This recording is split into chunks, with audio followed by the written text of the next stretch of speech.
Mi nombre es Yomaro Reyes Solarte, estudiante de la ESAT, Escuela Superior de Administración Pública, curso sexto semestre en Administración Pública Territorial en la CETA Santander de Clichao, departamento del Cauca. Hoy nos corresponde hablar del Plan de Desarrollo Nacional, comprendidos entre los años 1986 y 1990. Trabajo que será presentado al doctor Ronald Alejandro Macuacé Otero. Entre 1986 y 1990, Virgilio Barcos Vargas fue el presidente de la República, quien abanderaba este Plan de Desarrollo Nacional. Recordemos que el Plan de Desarrollo Nacional es la carta de navegación en donde se trazan las líneas de inversión en este cuatrenio. Además de eso, permitirá incluir todos los sectores de nuestro país, garantizando la inversión en el momento y posibilitando que en un futuro haya mejor desarrollo para nuestro país y quienes en ellos convergen. Barcos nació en Cúcuta en el año 1922 y falleció en Santa Fe, Bogotá, en 1997. Estudió Ingeniería Civil en la Universidad Nacional. Además de eso, secretario de Obras Públicas y Hacienda en su departamento natal entre 1943 y 1945. Secretario General del Ministerio de Comunicaciones entre 1945 y 1946. Concejal de Cúcuta. Miembro de la Cámara de Representantes. Realizó maestría en Economía en la Universidad de Boston y doctorado. Hizo parte de campañas de Alberto Lleras Camargo, Carlos Lleras Restrepo, Misael Pastrana Borrero y Alfonso López Michelsi. Senador de la República y en la cartera de Obras Públicas durante la administración de Lleras Camargo. En el cuatrenio del presidente Carlos Lleras Restrepo fue alcalde de Bogotá, embajador de Colombia en Gran Bretaña entre 1961 y 1962. De igual forma, en los Estados Unidos entre 1977 y 1980. Miembro de la Junta Directiva del Banco Mundial entre 1969 y 1974. En este Plan de Desarrollo Nacional se trazaron 3 líneas importantes. Entre ellas estuvieron las estrategias del Plan de Desarrollo, las cuales fueron desarrollo social, crecimiento económico, manejo macroeconómico.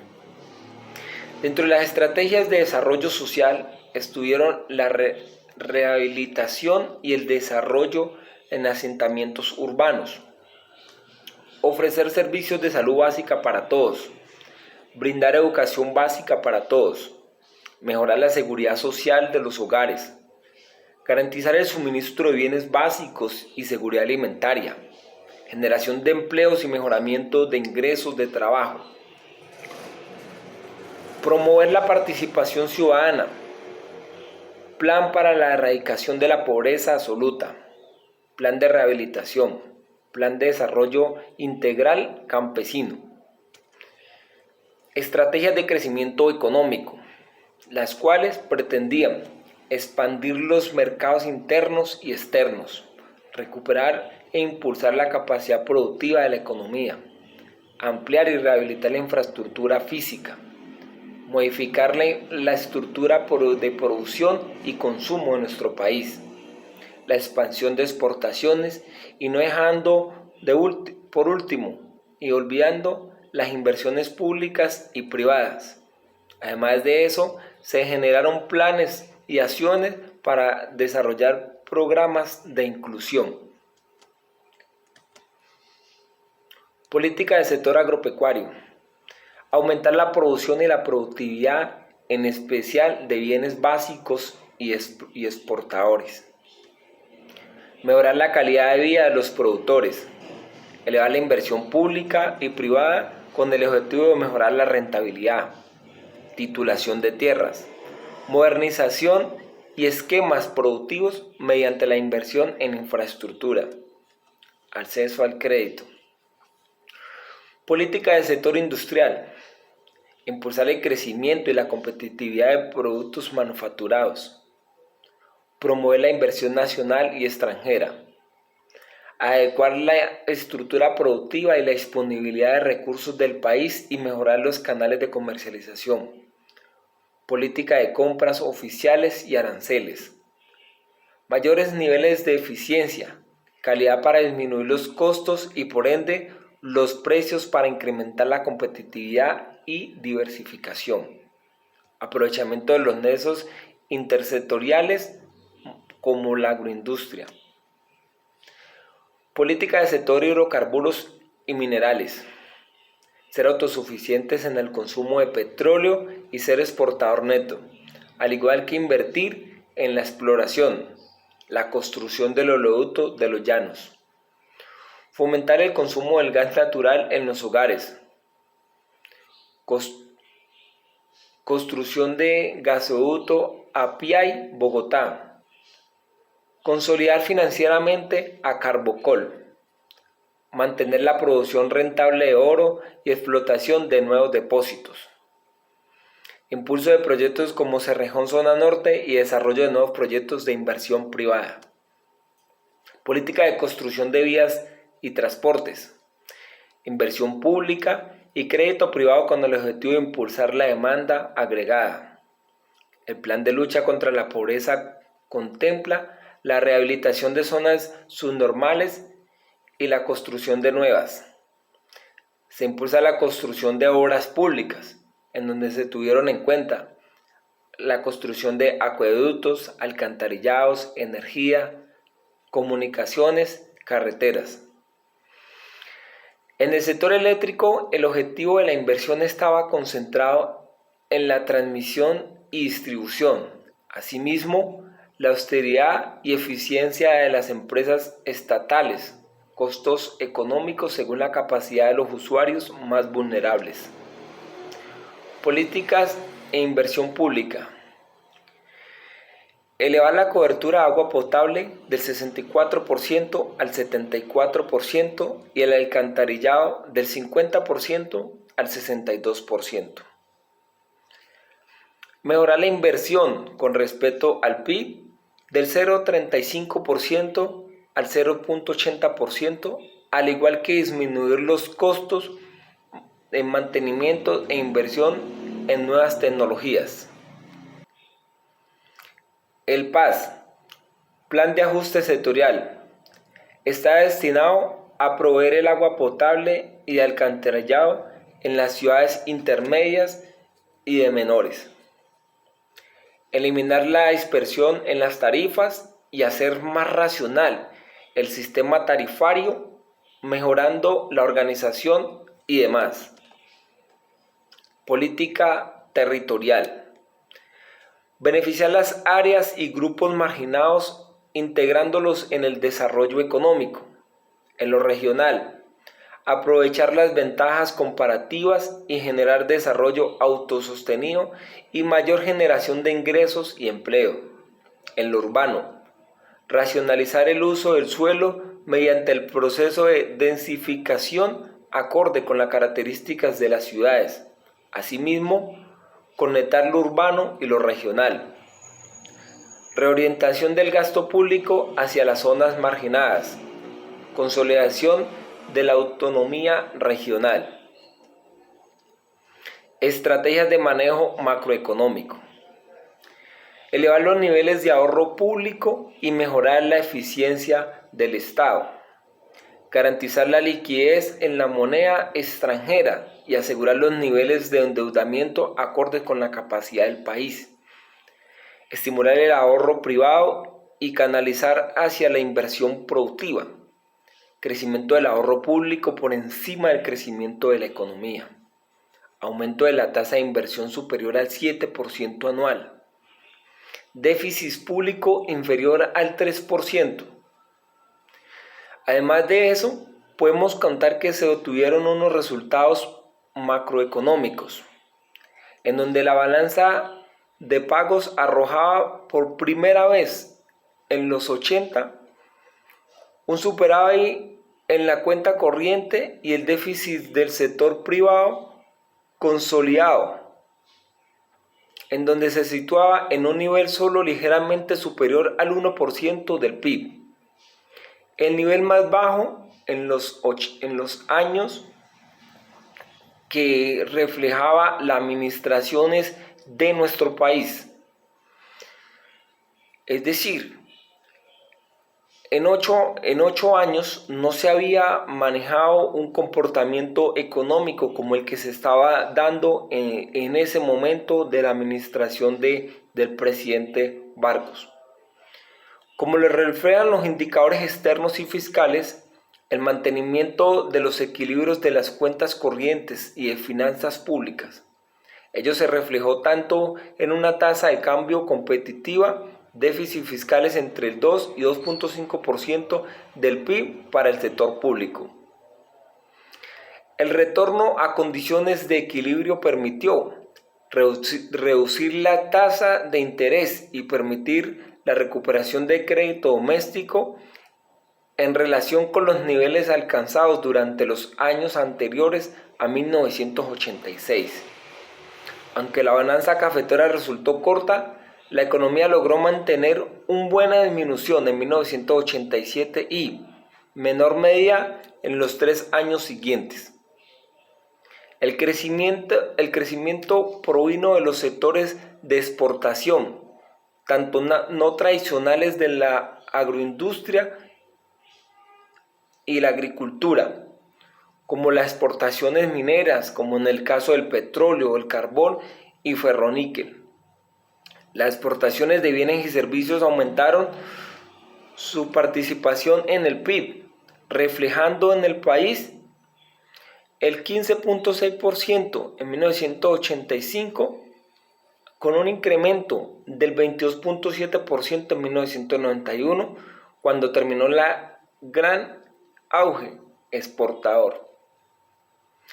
Es importante resaltar también que hasta 1988 la recuperación de la demanda agregada interna también coadyuvó a este proceso, pero se tomó en un factor poco dinámico desde 1989. Esta desaceleración de la demanda puede asociarse a un debilitamiento de la inversión privada. Explica por qué auge exportador de fines de la década. Es decir, el auge exportador de los fines de la década se dieron porque esa poca inversión de lo privado no participó. Esa participación que normalmente se daba no se dio en su momento. Esa desaceleración de la demanda tuvo mucho que ver esa inversión privada, y ese hecho, unido a la tendencia ascendente de la inflación, serviría para que de base se pudiera tener en cuenta la necesidad de ajustes estructurales en el funcionamiento de lo económico en nuestro país. Logros en la política exterior. Desde 1987, la administración Barcos impulsó con más énfasis su intención de reestructurar la política externa del país. Se aceleró la diversificación de las relaciones internacionales. Se establecieron relaciones con 27 países africanos, 10 naciones asiáticas y 4 de Oceanía. Se realizaron múltiples visitas oficiales al exterior con el propósito de consolidar las zonas los lazos con América Latina y Europa. Barco además fue el primer mandatario en viajar oficialmente a Asia. Elevó y mejoró la manera significativa de la imagen internacional de Colombia, no solo entre los países periféricos, así como las naciones desarrolladas. En cuanto a Estados Unidos, las relaciones exteriores tuvieron como central la política hacia Washington. Para su gobierno, ni era rentable el alineamiento de Turbay ni el intento de alejamiento explícito de Betancur. Aplicó la extradición sin ceder autonomía, siendo radicales en los términos judiciales. Asimismo, el país mantuvo un promedio de votaciones en la ONU semejantes a Brasil y China. En cuanto a Cuba, profundizó la política exterior e introdujo nuevos componentes. Las negociaciones de paz internas con el M-19 contaron con un respaldo cubano. Redujeron la creencia de que Cuba apoyaba la lucha armada. En agosto de 1987 se produce el denominado Índice de Caldas, incidente que casi lleva a la guerra a Colombia y Venezuela. Las voluntades convergentes del presidente Barcos y el presidente Pérez en Venezuela, las voluntades convergentes del presidente Vargas y del presidente Pérez en Venezuela hicieron viable el mejoramiento de los lazos binacionales. Entre 1989 y 1990 consolidaron el Grupo de los Tres: Colombia, Venezuela y México. Asimismo, el comercio colombo-venezolano creció entre un 54%, pasando de $340.7 millones en 1987 a $525.1 millones en 1990.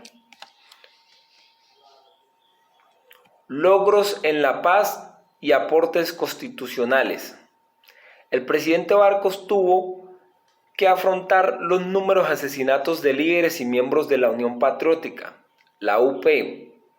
A ello se sumaron los atentados guerrilleros y el terrorismo en el país. La negación de Barcos por la paz jamás existió, como lo decían sus contradictores políticos, ya que él llevó a cabo la negociación con los grupos como el M-19, denominado 19 de abril, y con el Ejército Popular de Liberación, el EPL, el 8 de marzo de 1990. Barcos firmó la paz con el M-19. Eran las noticias en su periodo, era la noticia más importante en los procesos en el marco de la construcción de la paz del país. Este proceso, que permitió que este grupo no volviese más a las armas pese a los asesinatos de Carlos Pizarro León Gómez el 26 de abril, así como el comienzo del proceso de paz con el EPL. La séptima papeleta, uno de los grandes impulsores de la Asamblea Constituyente que se instalaría en 1991. Según El Tiempo, hubo infiltración de la mafia a niveles de los organismos de inteligencia. Asimismo, la falta de preparación técnica y logística para combatir el narcoterrorismo. Tras la muerte de Luis Carlos Galán, Barcos ordenó a las fuerzas militares golpear las estructuras del narcotráfico, a los extraditables. Algunos de los atentados fueron el atentado a la sede del DAS y el vuelo 203 de Avianca. Las fuerzas militares utilizaron despliegues de medios, realizaron detenciones masivas, allanamientos e incautaron propiedades de capos. El 17 de enero de 1990, los extraditables ofrecieron a Barcos un pacto por el que aceptaban la victoria de las autoridades y cesaban en sus ataques a cambio de garantías legales y constitucionales. Estos acontecimientos de procesos de paz, pero además de eso, acercamientos con otros países, desarrollando acciones que permitieran que la economía de nuestro país se ensanchara con otros mercados internacionales, fueron uno de los hechos más relevantes dentro de la ejecución del Plan de Desarrollo Nacional del presidente Barcos. Muchas gracias.